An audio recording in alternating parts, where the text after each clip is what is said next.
What's going on, my dudes? Chensley11 here, and welcome back to another episode in the A to Z series where we are going through every single champion in League of Legends and giving you a basic or beginner's guide on each of them. In today's episode, we're going to be showing you how to play Malzahar Mid for beginners. So we're going to be going through all his abilities, his runes, his build, some combos, and some general tips and tricks. So if you guys do enjoy the video, hit the like button, and if you do enjoy the concept of going through all the champions, hit the subscribe button because we're almost halfway there through all the champions in the game. So we're up to Malzahar, who's probably my most played mid laner. I really like his playstyle. I like scaling champs. I think they're fun to play, and if you're super new to the game, he's extremely great in the late game. He struggles early in the lane.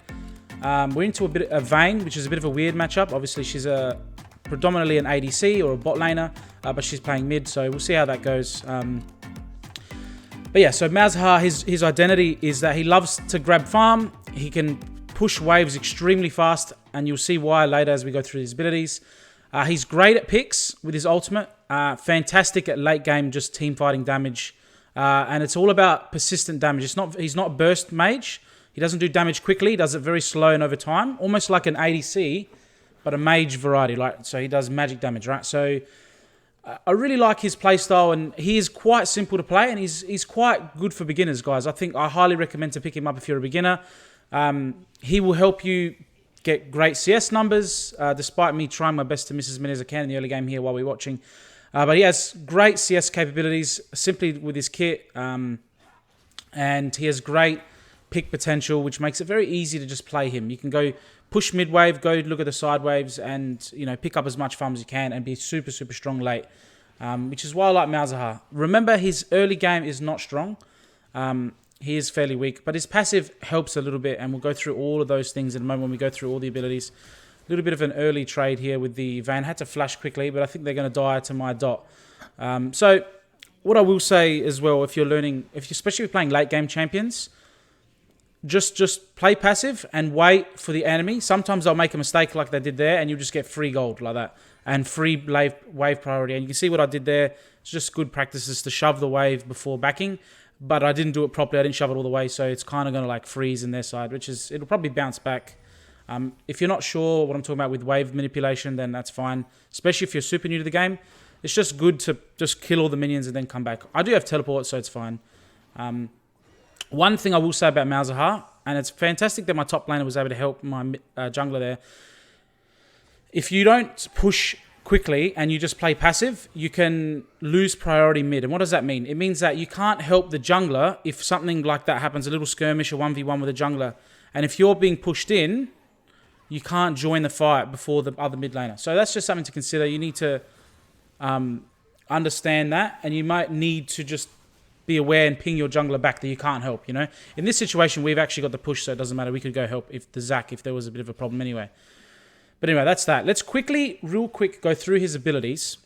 That way, if you've never played Malzahar, you can know kind of what I'm doing in the lane. Okay, his Q opens up these portals that comes across. I'm going to use it here, and I think I'm going to steal the red buff here. I remember this.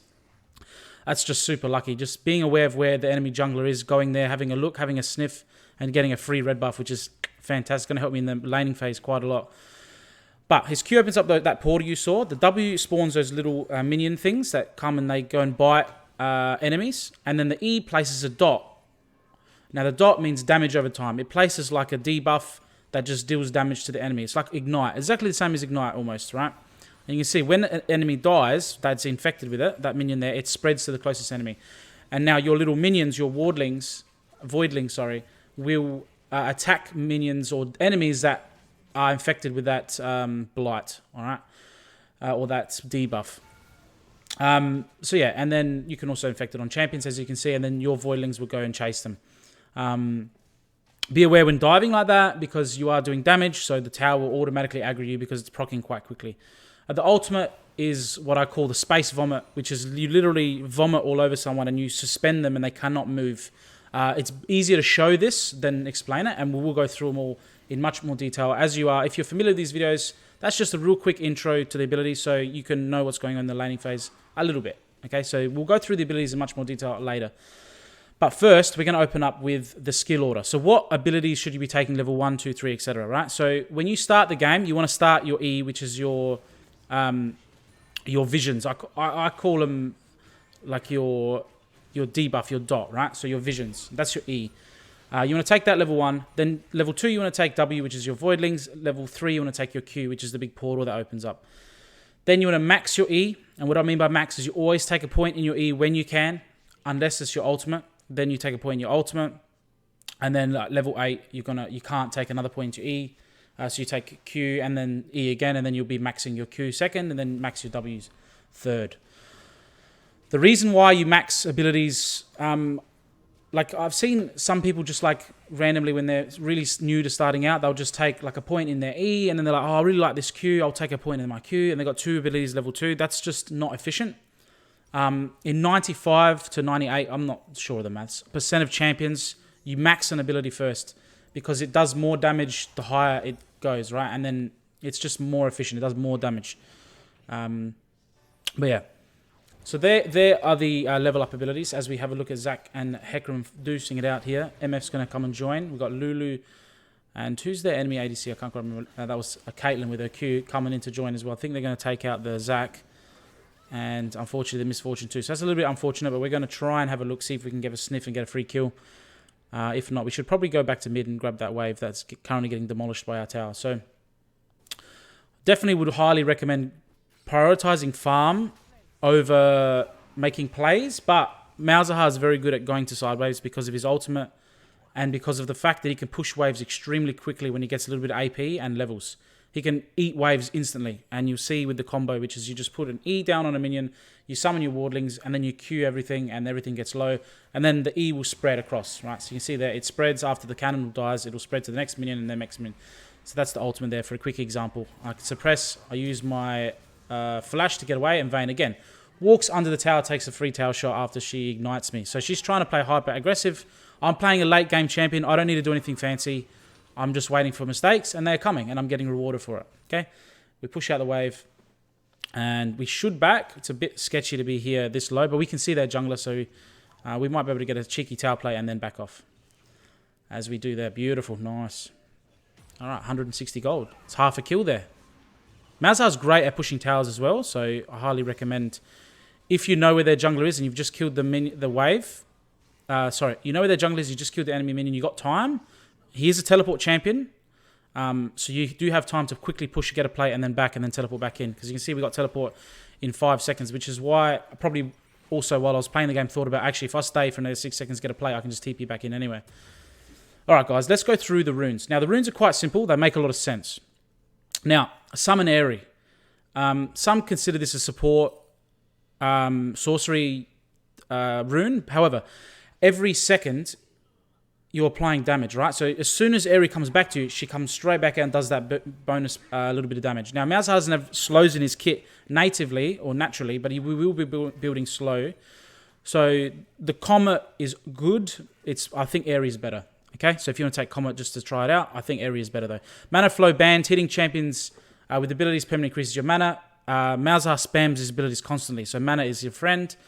Transcendence, giving you a bit more ability haste in the later game. Scorch, fantastic, all about that dot theme.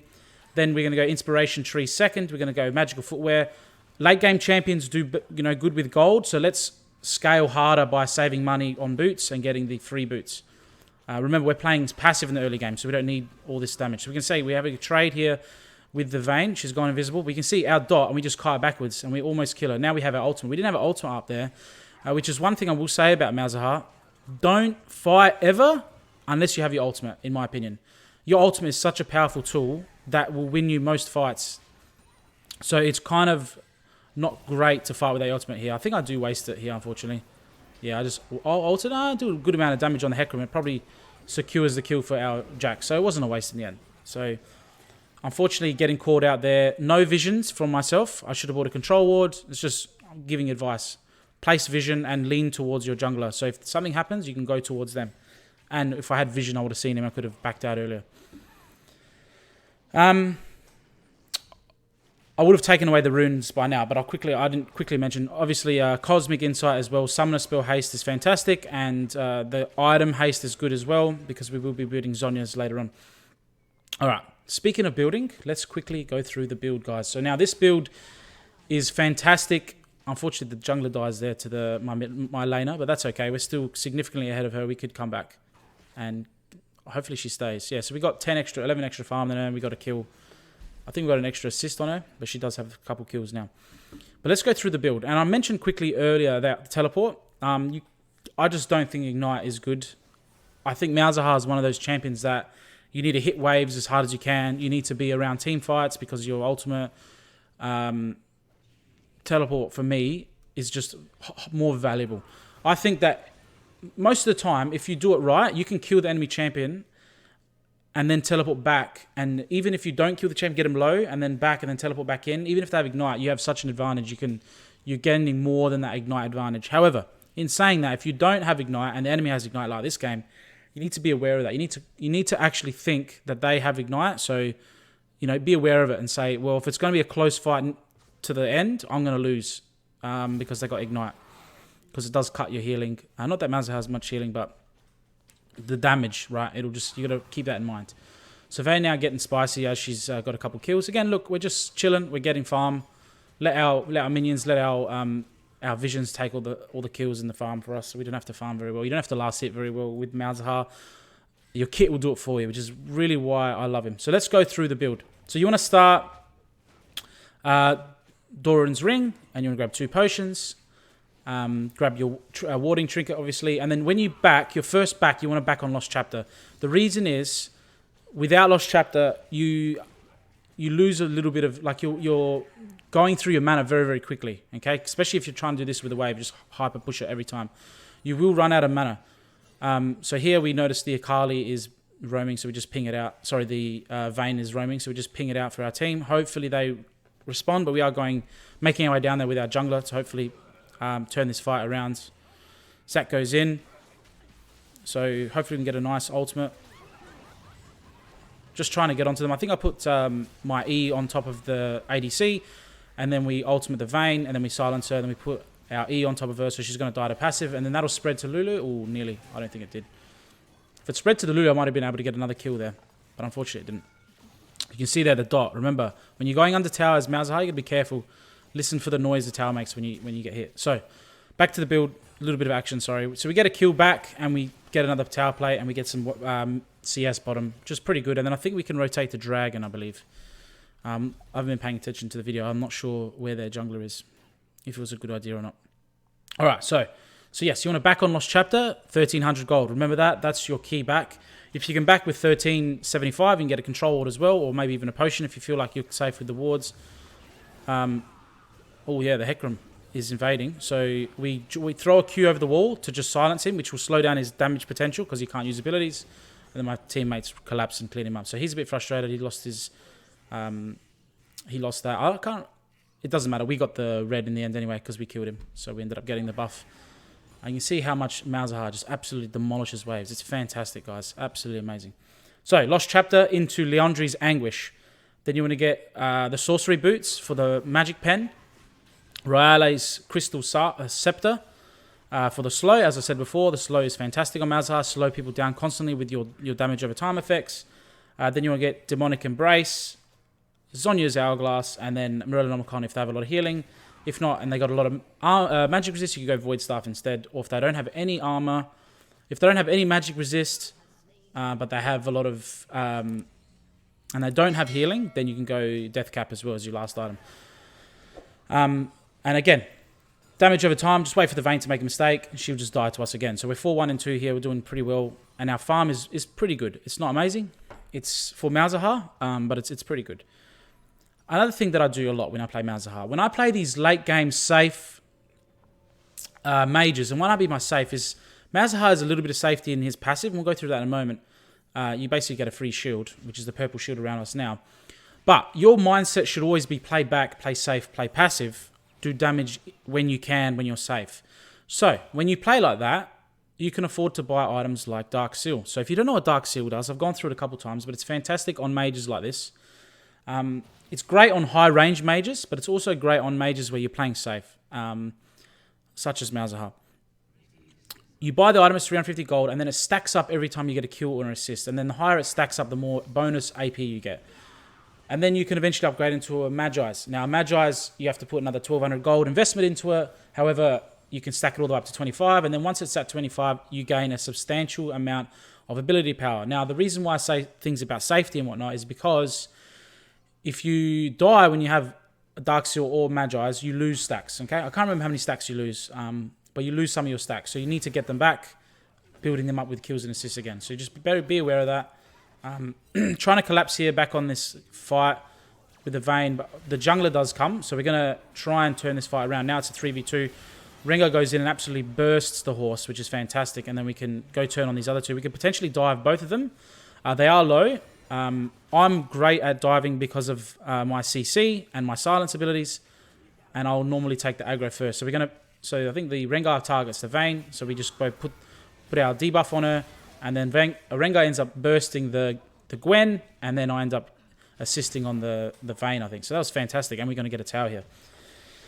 So nice rotations from me in this game. Hitting the side waves when I see potential opportunities to get kills. But if you want to sit mid and push waves, you can. But the best way to do it is push the wave, have a look.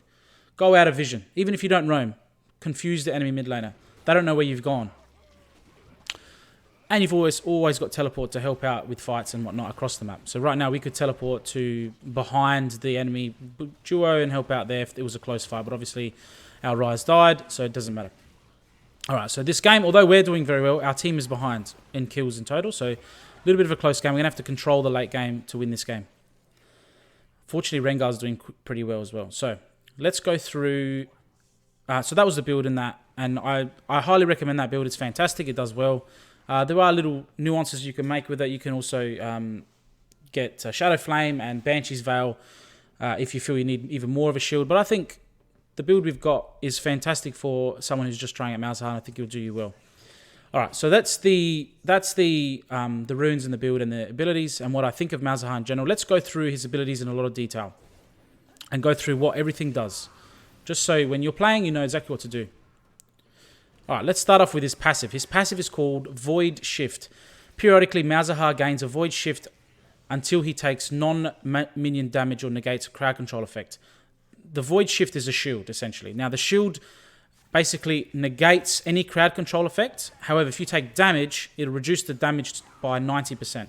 So if you get hit by an ability that does 100 damage, you only take 10. I think my maths is correct.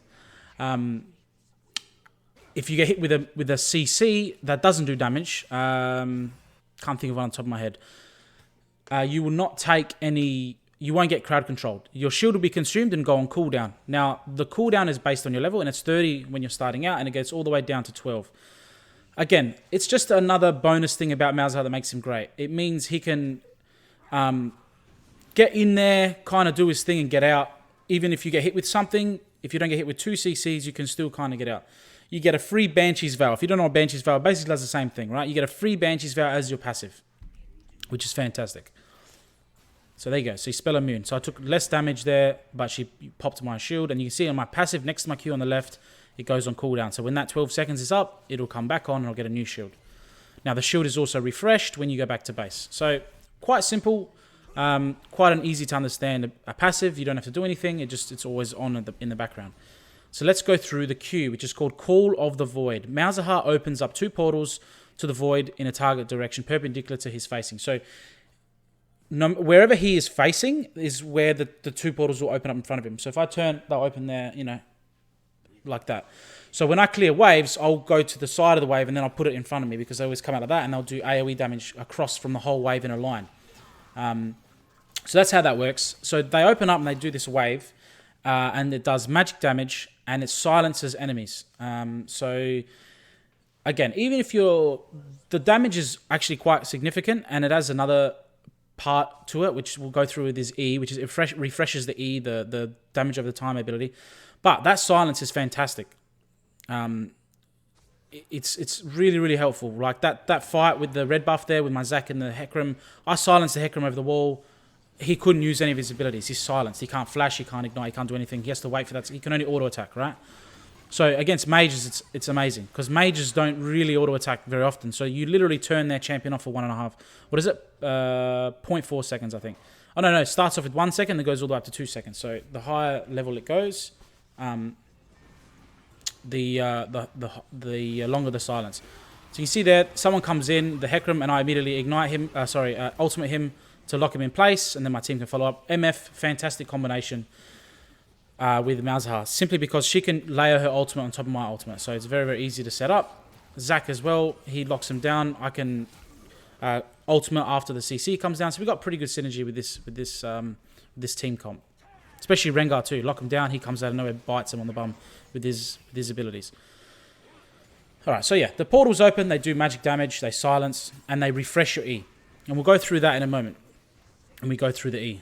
Next, we're going to go through the W, which is the Void Swarm, which is those little minions that spawn in the ground. So it has a passive and an active component. Now, the passive is simply this. Malzahar generates stacks of ZZ Rot Swarm when he casts other abilities, up to 2. So when you cast like your Q or your E or your ultimate, you gain stacks of your ZZ Rot Swarm. Okay?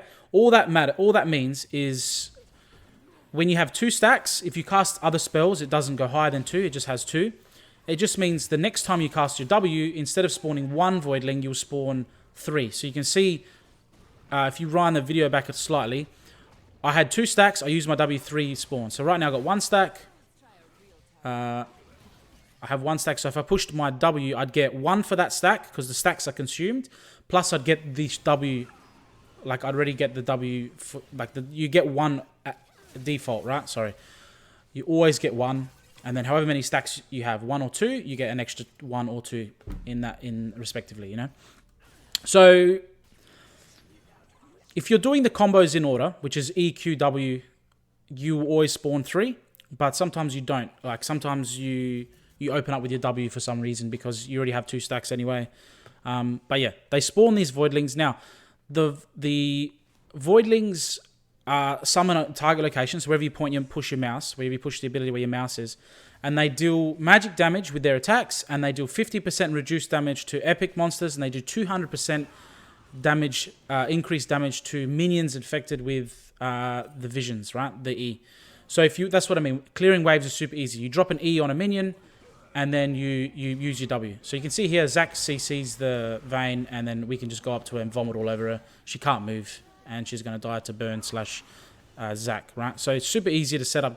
So that's basically why Malzahar is fantastic at roaming, right? Because if your laner that you're ganking for has any sort of CC, it's lights out. You can just walk up to them. They've CC'd, you just walk up to them, vomit all over them. If you've got time, you want to obviously use your W or your E first. EWR is the best combo. That way you put the E on them, you use your W, so that way your little Voidlings are attacking them and they're not moving because you've just used your R after that. And the R refreshes the E as well, right? So you get all 3 benefits there. However, sometimes you don't have time because they're moving quickly. So you just sometimes all you can do is just ultimate. If you're lucky, you get an E off and maybe even a W, right? So it is all dependent. And sometimes I find myself missing out opportunities because I'm trying to get the perfect combo, right? So sometimes you don't have time. So it's just about experience and how much time you have. But the abilities come off quickly. So it's not like it takes 20 seconds to do it, right? It's very, very quick. But, you know, things move very quickly in League of Legends. All right, so that's basically the W. Some small things about them. You know, they'll prioritize targets that are infected with the E or the Malefic Visions. So if you apply your E onto someone and then use your W, the minions will run straight to those guys and start attacking them. Now, if you do it onto a wave, same thing. They will follow the debuff or the dot with the minions dying and just kill them really quickly. So it's very, very good. Very fantastic. So, again, we're just trying to do some fancy stuff over the wall here, hit some Qs as we're sieging mid. But nothing too incredible happening. Fortunately for this game, we've done quite well. And that was basically off the fact that we just sat in lane. We farmed well. We'd waited for mistakes. You don't have to do anything too fancy with Malzahar. You can flash forward to get an ult off, but sometimes you leave yourself vulnerable because you're flashing into their team. So, you know, play backline. Use your Q, use your abilities off cooldown. Remember to silence, use your flash defensively, and wait for your team. Look at that. Just peeling backwards, and we're just dealing damage over time. Let teams join. I stay alive. I stack up my Magi. It's at 24 now. And we do damage over time. We do a shitload of damage. So, let's go through the main ability of Malzahar, which is his E. So, it's called Malefic Visions. I think we're going to... Oh, we don't die there. Perfect. So it's called Malefic Visions. So Malefic Visions, Malzahar inflicts the target enemy's mind, right? He infects their mind and does magic damage every 0.5 seconds over 4 seconds. And it refreshes that duration if you hit them with your Q or your ultimate. That's why I said you want to E first, then use your W, then your Q or your ultimate, right? If the target dies, the infection spreads and you restore 2% of your maximum mana. So when you're taking out waves, if you E the first minion and then you E the first minion, then you use your W, it just spreads and spreads and spreads, and you just demolish the whole game. So here we're just trying to get out. We kind of overstayed here, so I deserve to die. But the team comes in with some backup, and I kind of help. I put my E on top of the Gwen, so she's taking damage, and then I come and yoink the kill for myself, giving me 10, 1, and 9. So fantastic score. And then your damage numbers when you play Malzahar are actually very, very high. It's so fun to see, simply because you're just applying damage over time the whole game. And I pinged to my team, look, I got 25 stack of Magi's. Oh my god, I'm actually a beast at this game. So next we're going to get our Zhonya's. Again, helps with that defensive style. Helps you in that situation when I was waiting for my jungler to come. I could have Zhonya's there if I didn't have flash, and then I could have stayed still, and then the jungler comes in, I would have survived. So here we teleport top to just apply pressure top side. Not 100% necessary, but I just want to shove this wave in. And while we're doing that, we're going to go through his ultimate, which is called Nether Grasp. Malzahar activates and tethers to an enemy champion, knocking them down. So he locks them down, and he channels for 2.5 seconds, suppressing them and revealing them and himself. Okay, so you're basically vomiting all over them. You're channeling a laser into their soul, I guess. And then you're locked into position. You can't move, and they can't move, and you're just dealing a lot of damage. And you're both revealed, right? So you want to be careful doing this in a team fight, like right in front of everyone, because not that I won't have vision of you, because you're just going to make it very obvious. I'll kill the Malzahar. He's vomiting all over our ADC or our frontliner. And it does magic damage over every 0.25 seconds. It has a massive AP scale, so it means it does a lot more damage the more AP you have. And Malzahar will continue to channel as long as the tether is not broken, even if the suppression is moved. So sometimes they can like get out of suppression with like certain abilities. I won't go through them because there's a lot of them. See like that, we just vomit all over the vein and she dies. But they can get out, but you'll still be vomiting on them, but they'll be able to move it around and hit you. So you just got to be aware of that, and you can cancel it by moving around yourself. Additionally, when you use your ultimate, you create a null zone underneath them. So a little portal like opens up underground beneath them, and it's doing magic damage. It's ticking, right? So if you vomit on someone, I keep using the word vomit. If you nether grasp someone and there's other people around them or minions, they're also going to be taking damage, tick damage, right? So every 0.5 seconds. And that scales with maximum health. So that's if you build like more of a tank style Malzahar. But in saying that, you're quite tanky, like in terms of HP. Like we got 3,000 HP at this point, so we're going to be doing a lot of damage. So the reason why I'm bringing up HP is because it scales. It does. It scales with their maximum health. So ignore what I just said. So it scales with the target's maximum. So if you lock onto a tank, it's going to do more damage to them. The reason why it's good to be tanky yourself is because you can stay in that tether zone for longer. Because I looked at my notes, it's like you're tanky, you mentioned the tankiness. That's probably what I was talking about there. But what I mean by the scaling is that it scales with their max health, right? So if you do it onto a tank, they're going to be taking more damage quicker. So that's basically all the abilities, guys. So we've gone through in parts the combos throughout the video, but we'll quickly dedicate a little section here. The combo is, as always, it's E, then you W, then you Q to refresh the E, and so the void links stay on. If you have your ultimate up, you ult instead of the Q. And you can Q after when they come out of the ultimate if you didn't already kill them. So always open up with your E. You can see why. It just ticks the whole time you're fighting with them. And if you hit the Q on them, you can refresh the duration and then get 2 ticks. And then, there you go. There's a good example of the Zhonya's. We Zhonya's to peel ourselves, right? Let our team come up and collapse. So we end up having a really, really strong game with Malzahar. I hope you guys enjoyed. He's a very strong champion, in my opinion. A lot of fun to play. And I would highly, highly recommend him for beginners. So anyway, guys, I hope you enjoyed. Be sure to hit the like button if you did enjoy the video and you're watching this still into the video, which means you really liked it or you learned something. So I appreciate a like button. It helps out a lot. And subscribe. We are going through many champions still. We're planning to do some more ranked stuff and maybe some other games as well. So I hope you enjoy. Thanks for watching, and I'll see you in the next one. Take care.